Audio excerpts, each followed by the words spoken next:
On this video, I'm going to continue reading from Ralph Waldo Emerson's essays. Ralph Waldo Emerson wrote these essays in the 1800s. They are very potent, very powerful, very inspiring, and they do empower one to become stronger and more resilient from within. I'm currently on page 717, and I look forward to hearing from you. I want to hear your feedback, your thoughts, your comments. Does my reading style resonate with you? Do the ideas I share through material I read, does any of it resonate with you? Please let me know. I want to hear from you. It'd be kind of you to share your feedback with me. It also helps my channel. So if you want to repay with a small token of appreciation, you could actually like or dislike this video and share your feedback. That will be a small token of appreciation and will get my channel going further. I look forward to hearing from you. Please subscribe if you haven't already. I will now carry on. I will now continue. Culture. Can rules or tutors educate? The semigod whom we await, he must be musical, tremulous, impressional, alive to gentle influence of landscape, of sky, and tender to the spirit touch of man's or maiden's eye, but to his native centre fast shall into future fuse the past, and the world's flowing fates in his own mould recast. The world, beg your pardon, the word of ambition at the present day is culture. Whilst all the world is in pursuit of power and of wealth as a means of power, culture corrects the theory of success. And man is a prisoner of his power. A topical memory makes him an almanac, a talent for debate, a disputant. Skill to get money makes him a miser, that is, a beggar. Culture reduces this inflammation. Culture reduces these inflammations by invoking the aid of other powers against the dominant talent and by appealing the rank of powers.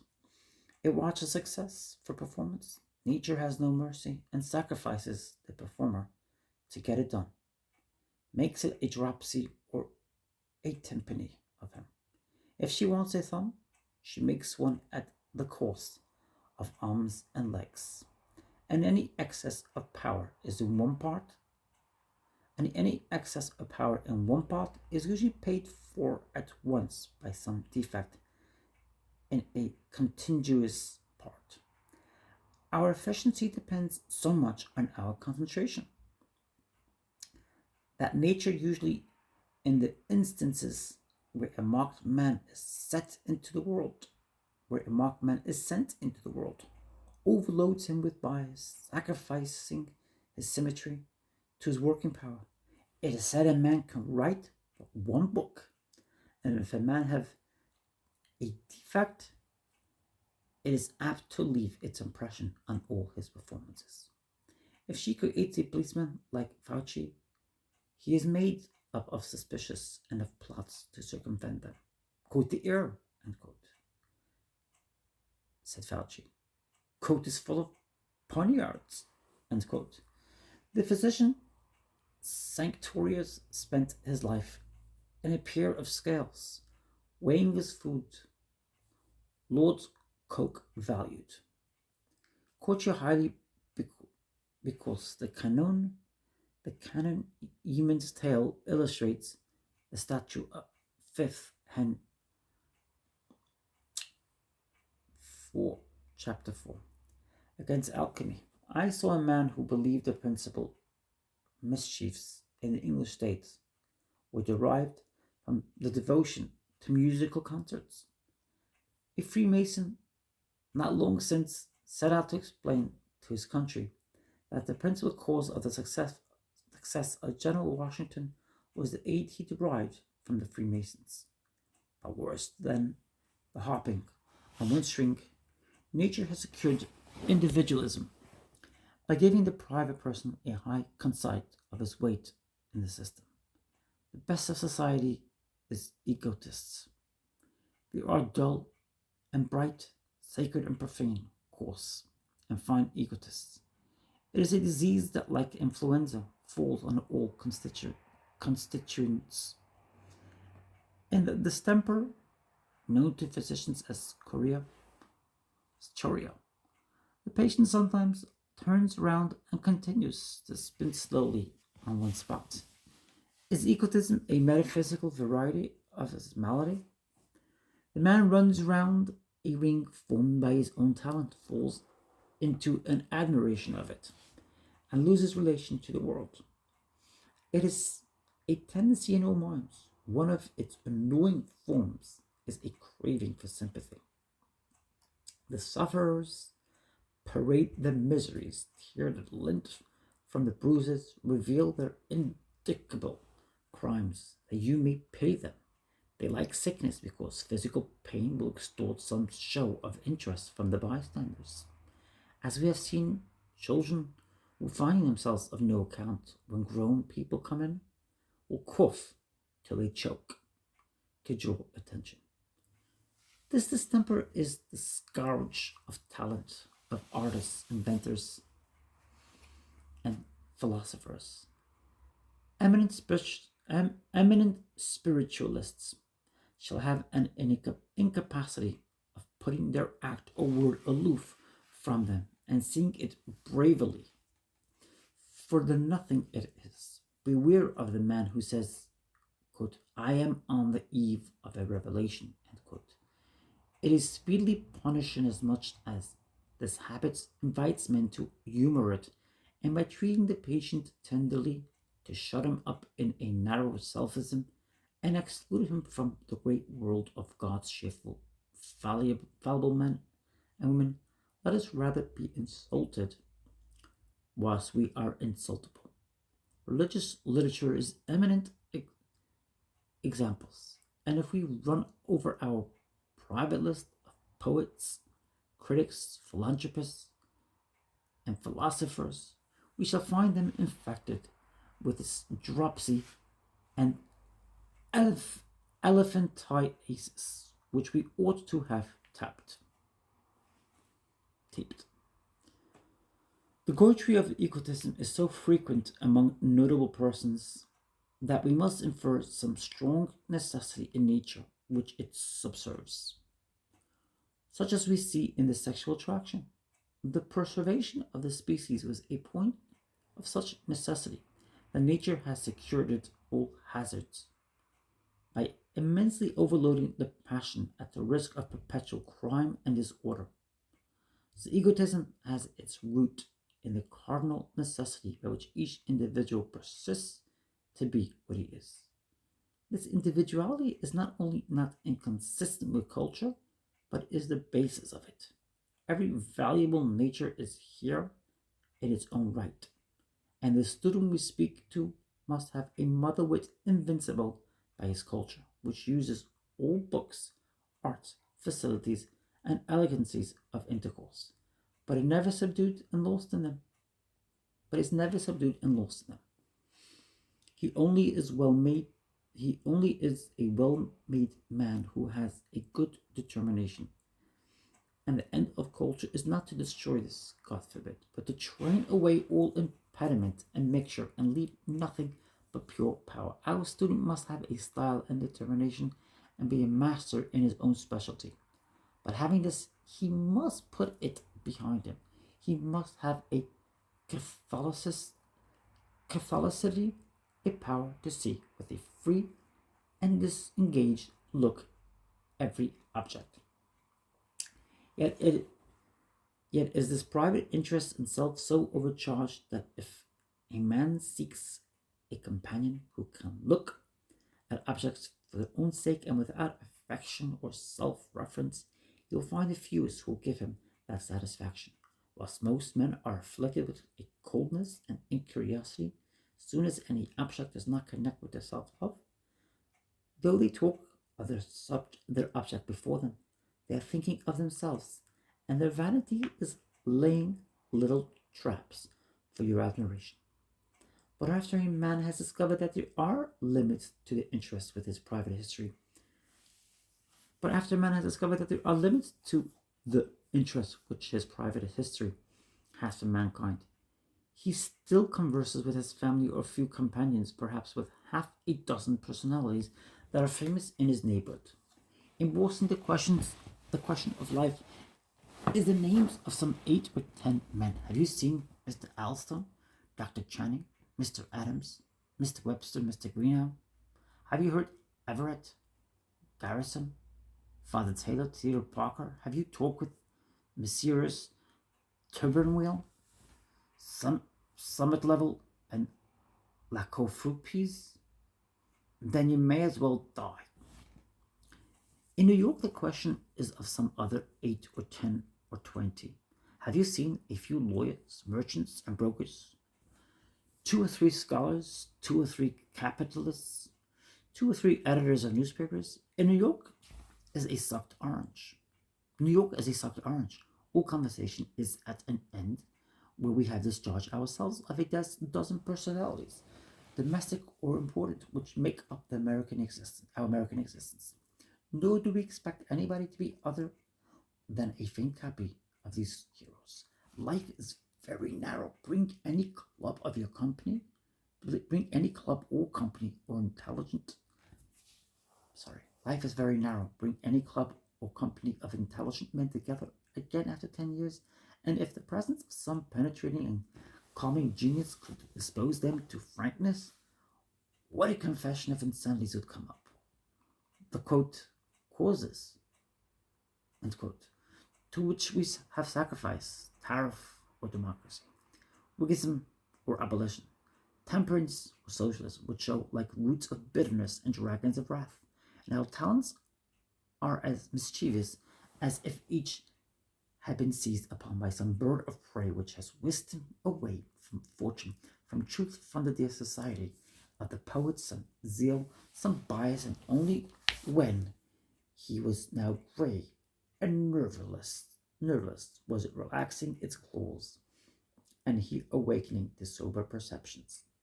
Culture is the suggestion from certain best thoughts that a man has a range of affinities through which he can modulate the violence of any master tones that have a droning preponderance in his scale, and succor him against himself. Culture redresses his balance, puts him among his equals and superiors, revives a delicious sense of sympathy, and warns him of the dangers of solitude and repulsion.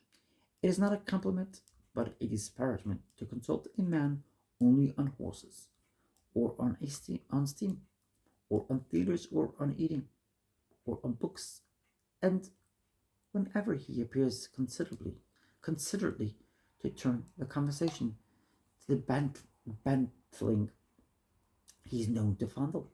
In the Norse heaven of our forefathers, Thor's house has 540 floors. A man's house has 540 floors. His excellence is facility or adaptation of transition through many related points to wide contrasts and extremes. Culture kills his exaggeration, his conceit of his village or his city.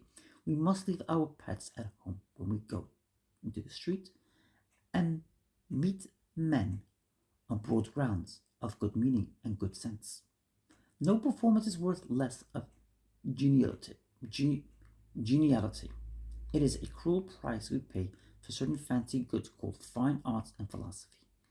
In the Norse legend, Fadir did not get a drink of Mimir's spring, the fountain of wisdom, until he left his eyes in pledge. And here is a pedant that cannot unfold his wrinkles, nor conceal his wrath at interruption by the best. If their conversation do not fit his impotency, here is he to afflict us with his own personalities. It is an incident to scholars that each of them fancies he is pointedly odious in his community, drawn out of the limbo of irritability, cleansed with healthy blood, his parchment skin. You restore to him his eyes which he left in pledge at Mimmer Spring. If you are the victim of your doing, who cares what you do? We can spare your opera, your gazette, your chemic analysis, your history, your syllogisms. Your man of genius pays dear for his distinction. His head runs up into his spire, and instead of a healthy man, merry and wise, he is some mad dominie. Nature's reckless of the individual. When she has points to carry, she carries them. To wade in marshes and sea margins is the destiny of certain birds, and they are so accurately made for this that they are imprisoned in those plants. Each animal out of its habitat would starve. To the physician, each man, each woman is an amplification of one organ. A soldier, a locksmith, a bank clerk, and a dancer could not exchange functions, and thus we are victims of adaptation. The antidotes against this organic egotism are the range and variety of attractions as gained by acquaintance with the world, with men of merit, with class of society, with travel, with eminent persons, and with the higher resources of philosophy, art, and religion, books, travel, society, solitude. The hardest skeptic who has seen a horse broken, a pointer trained, or who has visited a menagerie or the exhibition of the industrious fleas will not deny the validity of education.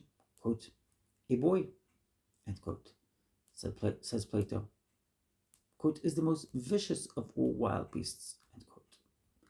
And in the same spirit, old English poet Gascoigne says, quote, a boy is better unborn than untaught, end quote. The city breeds one kind of speech and manners, the back country a different style, the sea another, the army a fourth. We know that an army which can be confided in may be formed by discipline, that by systematic discipline all men may be made heroes. Marshal Lannes said to a French officer, quote, no colonel, that none but a poltron will boast that he never was afraid, end quote. A great part of courage is the courage of having done the thing before. And in all human action, those faculties will be strong which are used. Robert Owen said, quote, give me a tiger and I will educate him, end quote. It is inhuman to want faith in the power of education, since to ameliorate is the law of nature. And men are valued precisely as they exert onward ameliorating force. On the other hand, poltronery is acknowledging an inferiority to be incurable. Incapacity of amelioration is the only moral distemper. There are people who can never understand a trope or any second or expanded sense given to your words or any humor, but remain literalists. After hearing the music and poetry and rhetoric and wit of 70 or 80 years, they are past the help of surgeon or clergy. But even those can understand pitchforks and the cry of fire. And I've noticed in some of this class a marked dislike of earthquakes. Let us make our education brave and preventive. Politics is an afterwork, a poor patching. We're always a little late. The evil is done, the law is passed, and we begin to the uphill agitation for repeal of that of which we ought to have prevented the enacting.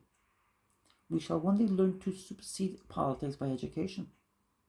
What we call our root and branch reforms of slavery, war, gambling, intemperance is only medicating the symptoms. We must begin higher up, namely in education. Our arts and tools give to him who can handle them much same advantage over the novice as if you extended his life 10, 50, or 100 years. And I think it the part of good sense to provide every fine soul with such culture that it shall not, at 30 or 40 years, have to say, this which I might do is made hopeless through my want of weapons. But it is conceded that much of our training fails to effect. that all success is hazardous and rare. A large part of our costs and pains is thrown away. Nature takes the matter into her own hands, and though we must not omit any jot, jot of our system, we can seldom be sure that it has availed much, or that as much good would have accrued from a different system. Books, as containing the finest records of human wit, must always enter into our notion of culture. The best heads that ever existed, Pericles, Plato, Julius Caesar, Shakespeare, Goethe, Milton, were well read, university educated men, and quite too wise to undervalue letters. Their opinion has weight because they had means of knowing the opposite opinion. We look that a great man should be a good teacher, or in proportion to the spontaneous power should be the assimilating power. Good criticism is very rare and always precious. I am always happy to meet persons who perceive the transcendent superiority of Shakespeare over all other writers. I like people who like Plato because this love does not consist with self-conceit. But books are good only as far as a boy is ready for them. He sometimes gets ready very slowly. You send your child to the schoolmaster, but it is the schoolboy who educates him. You send him to the Latin class, but much of his tuition comes on his way to school from the shop window. You like the strict rules and the long terms, and he finds his best leading in a byway of his own and refuses any companions but of his own choosing. He hates the grammar and graduates and loves guns, fishing rods, horses, and boats. Well, the boy is right, and you are not fit to direct his bringing up if your theory leaves out his gymnastic training.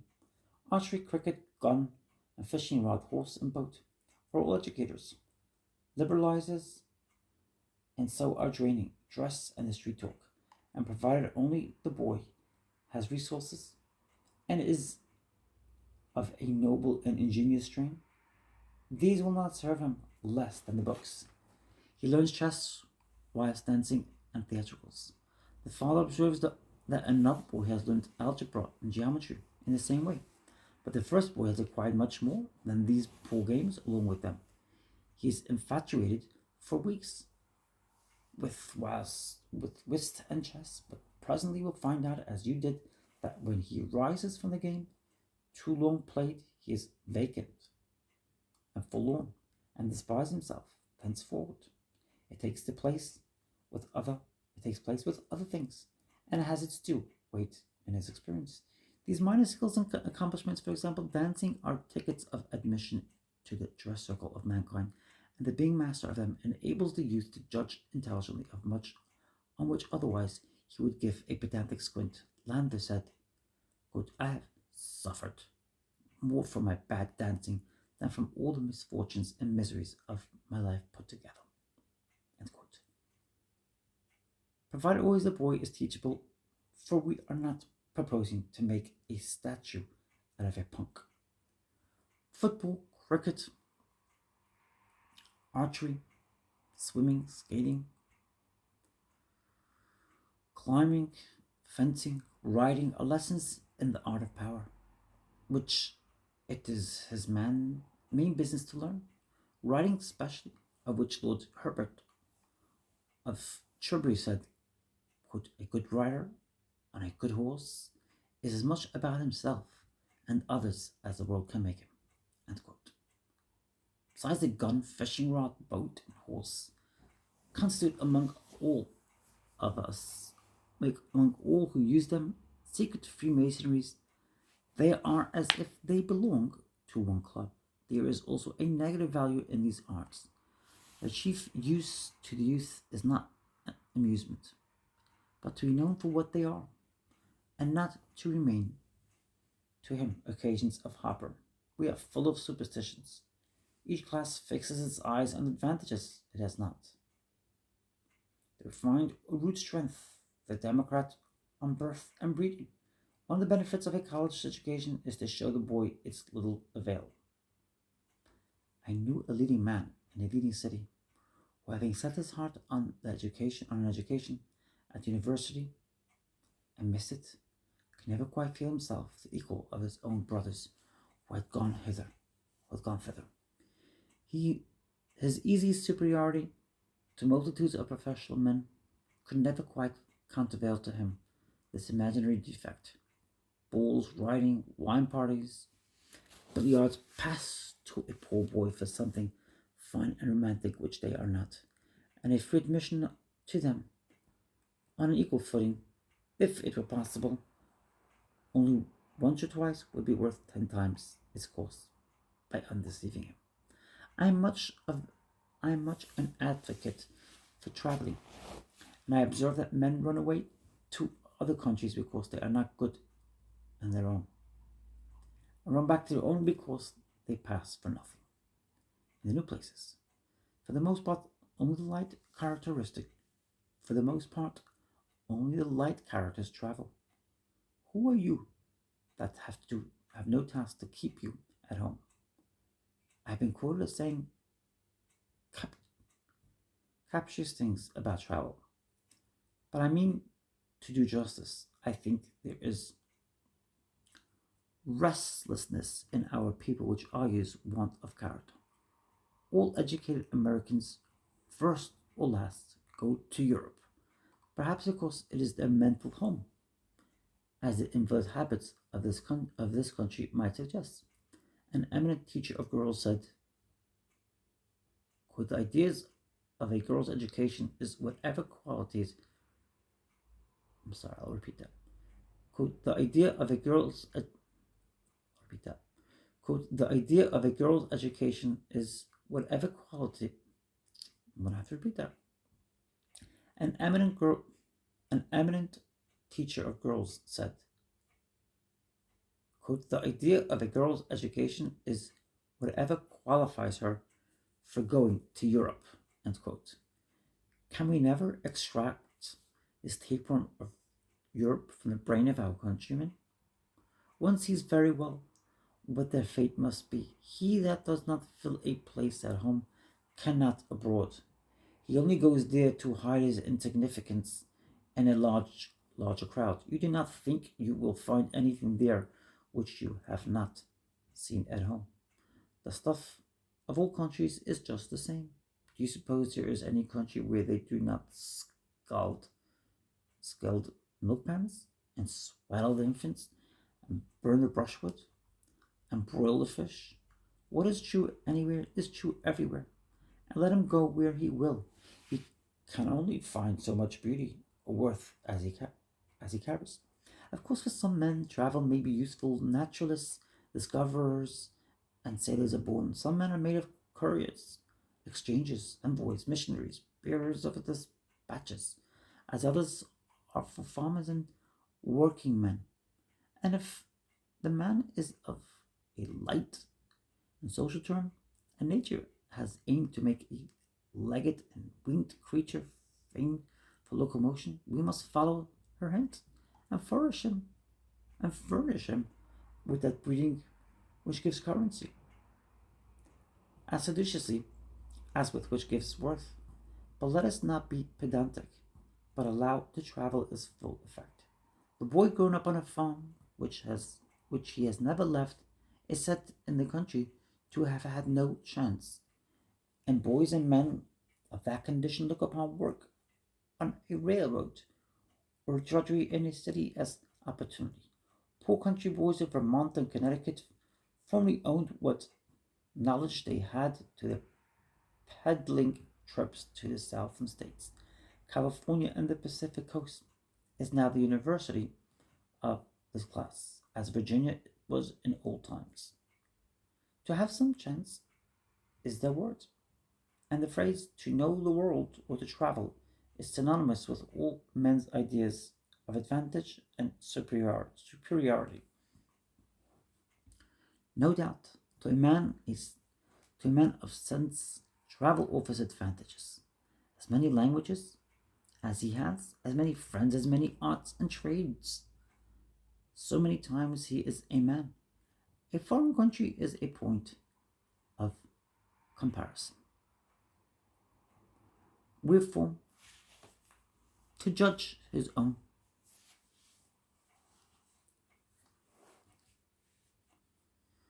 The use of travel is to recommend the books and works of home. We go to Europe to be Americanized, and another to find men. For as nature has put fruits apart in latitudes, a new fruit in every degree, so knowledge and fine moral quality she lodges in distant men. And thus of the 6 or 7 teachers whom each man wants along his contemporaries, it often happens that 1 or 2 of them live in on the other side of the world. Moreover, there is in every constitution a certain solstice when the star stands still in our inward firmament, and when there is required some foreign force, some diversion or alternative to prevent stagnation, and as a medical remedy, travel seems one of the best. Just as man witnessing the admirable effects of either to lull pain and meditating on the contingencies of wounds, cancers, lockjaws, rejoices in Dr.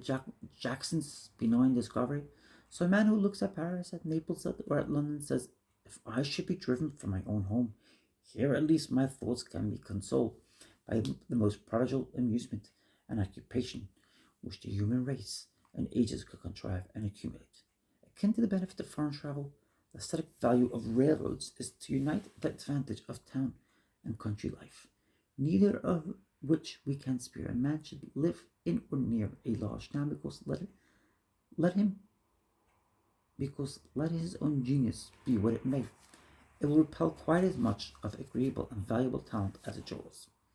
And in a city, the total attraction of all the citizens is sure to conquer first or last every repulsion and drag the most improbable hermit within its walls some day in the year.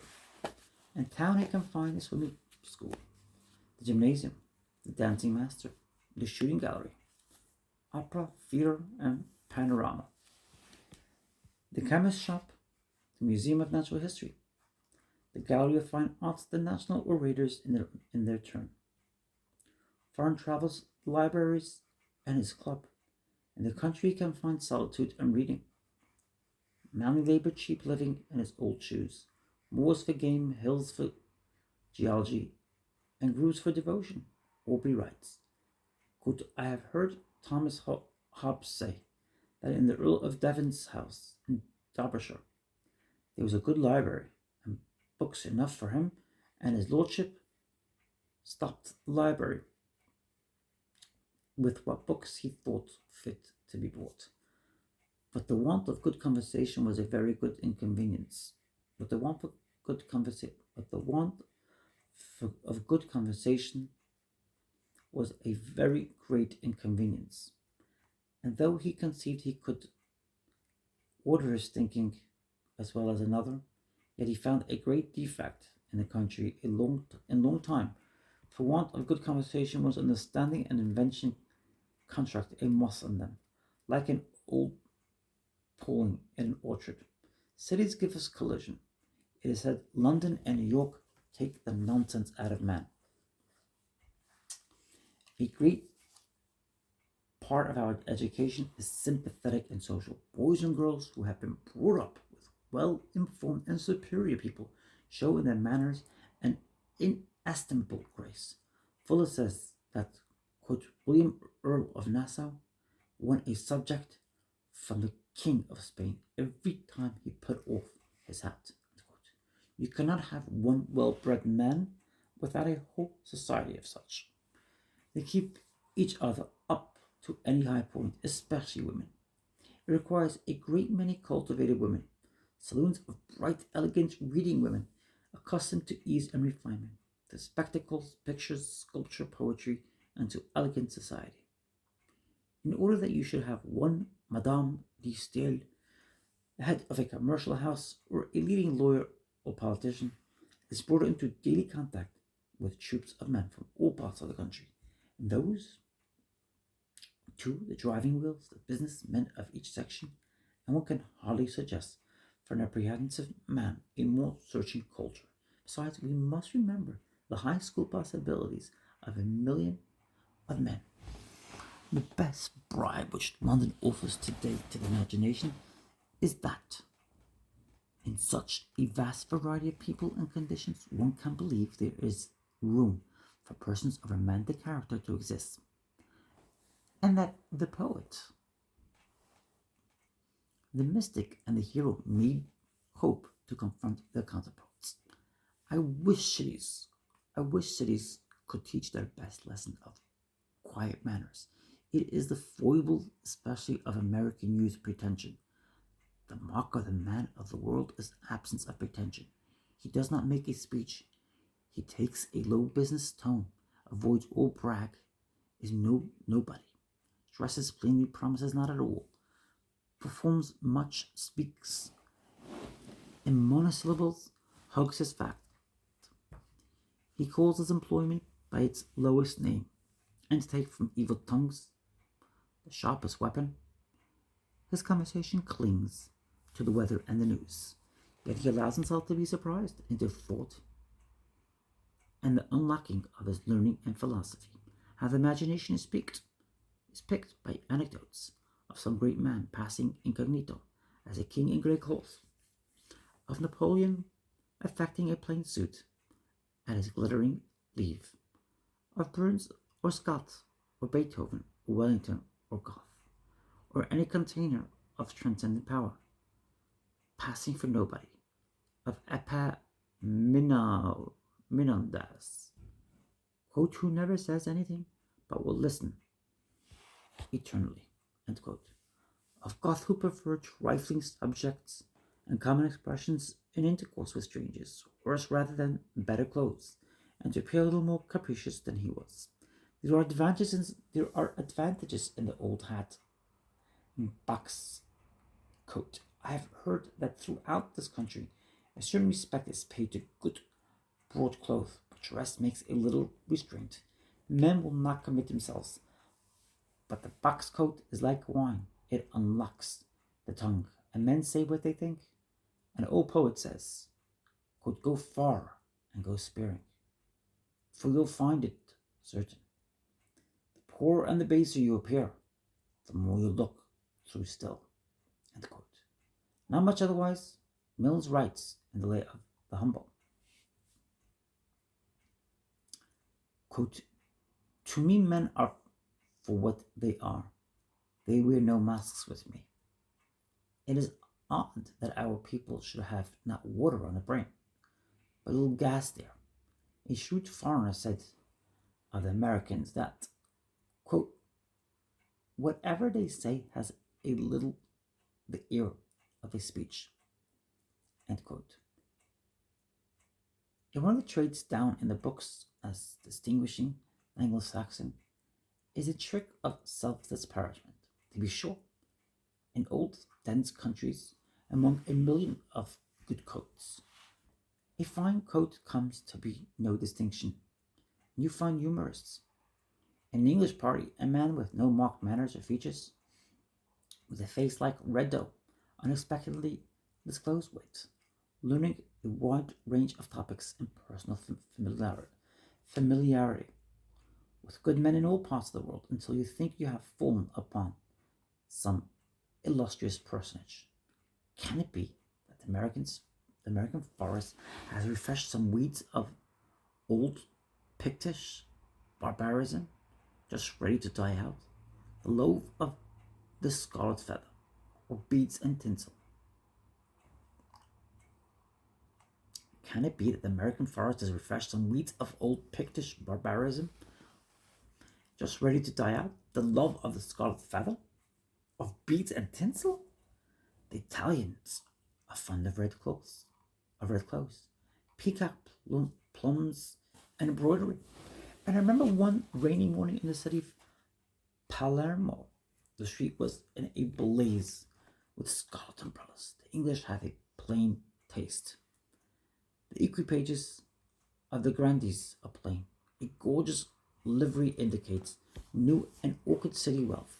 Mr. Pitt, like Mr. Pym, thought the title of Mr. good against any king in Europe. They have picked themselves on governing the whole world in the poor. Plain dark committee room, which the House of Commons sat in before the fire. Whilst we want cities as the centers where the best things are found, cities degrade us by magnifying trifles. The countrymen find the town a chophouse, a barber shop.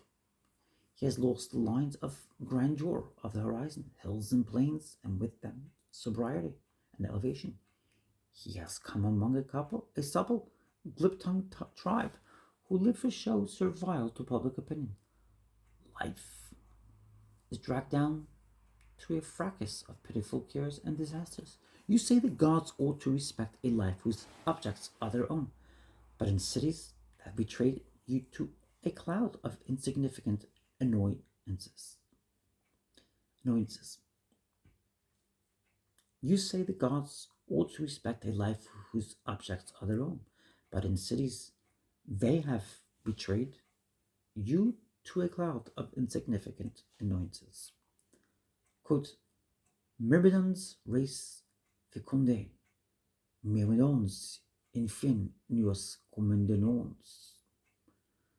Jupiter lerve le monde, ox myrmidons, ox myrmidons. End quote. I think this is Latin. I may have read that incorrectly because Latin is read with a different accent. I do apologize.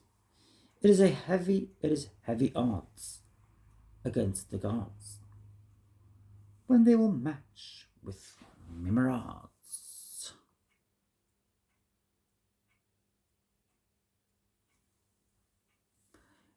It is heavy odds against the gods when they will match with Myrmidons. We spawning Myrmidons. Our turn today, we take command. Jove gives the globe into the hand of Myrmidons, What is odious but noise and people who scream and bewail? People whose vain points always east, who live to dine, who send for the doctor, who cuddle themselves, who toast their feet on the register, who entreat to secure a paddle chair and a corner out of the drought. Suffer them once to begin the enumeration of their infirmities, and the sun will go down on the unfinished tale. Let these trifles put us out of conceit with petty comforts. To a man at work, the frost is but a color. The rain, the wind, he forgot them when he came in. Let us learn to live coarsely, dress plainly, and lie hard. The least habit of dominion over the palate has certain good effects not easily estimated. Neither will we be driven into a quiddling abstemiousness. It is a superstition to insist on a special diet. All is made at last of the same chemical items. A man in pursuit of greatness feels no little wants.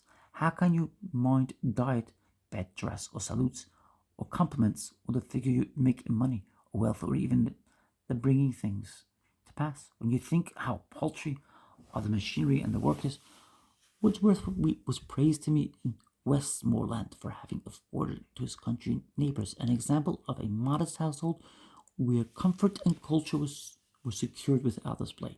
And a tender boy who wears his rusty cap and outgrown coat, that he may secure the coveted place in college and the right in the library, is educated in some purpose.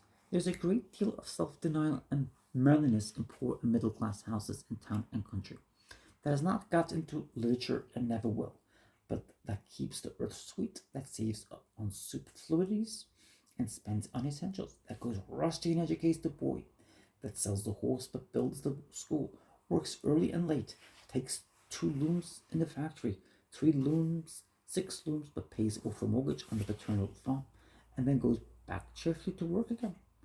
We can ill spare the commanding social benefits of cities. They must be used yet cautiously and orderly, and will yield their best values to him who best can do without them. Keep the town for occasions, but the habits should be formed to retirement. Solitude, the safeguard for mediocrity, is to genius the stern friend, the cold obscure shelter where moult the wings which will bear it farther than suns and stars. He who should inspire and lead his race must be defended from travelling with the souls of other men, from living, breathing, reading, and writing in a daily time-worn yoke of their opinions. Quote, in the morning solitude, said Pythagoras, that nature, in the morning solitude, said Pythagoras, that nature may speak to the imagination, as she does never in company, and that her favorite may take acquaintance with those divine strengths which disclose themselves to serious and abstracted thought. It is very certain that Plato, Plotinus, Archimedes, Hermes, Newton, Milton, Wordsworth did not live in a crowd, but descended into it from time to time as benefactors, and the wise instructor will press this point of securing to the young soul in the disposition of time and the arrangements of living, periods and habits of solitude. The high advantage of university life is often the mere mechanical one. I may call to separate chamber and fire, which parents will allow the boy without hesitation at Cambridge, but do not think needful at home. We say solitude to mock the character of a tone of thought, but it can be shared between two or more than two. It is happier, not less noble. Quote, we four, end quote, wrote Neander to his sacred friends. Quote, will enjoy at Heli the inward blessedness of a civitas Dei, whose foundations are forever friendship. The more I know you, the more I dissatisfy and must dissatisfy all my wonted companions. Their very purpose stupefies me. The common understanding withdraws itself from the one center of all existence. End quote. I will end the book. Sorry, the book is not going to end here. It's over 200, just under 200 pages actually. But we're almost finished, which is nice. Please feel free to share your thoughts, your comments, your feedback. Yes, I'm going to end today's reading here. Please feel free to share your thoughts. And if you haven't subscribed yet, please be so kind as to subscribe now. And I want to thank you again for taking time out of your busy schedule to join me as I read this amazing book. Please let me know what insights you've gained from my reading. Does my reading resonate with you? Please be so kind as to just provide me with a small gesture of appreciation by just pressing like or dislike on this video and sharing your feedback. It does increase the traffic on my channel, which is of great use. And I can share the messages further that way, which is of great benefit to everybody. Have yourself a lovely day. Feel beautiful. Keep on shining your beautiful light. I love you.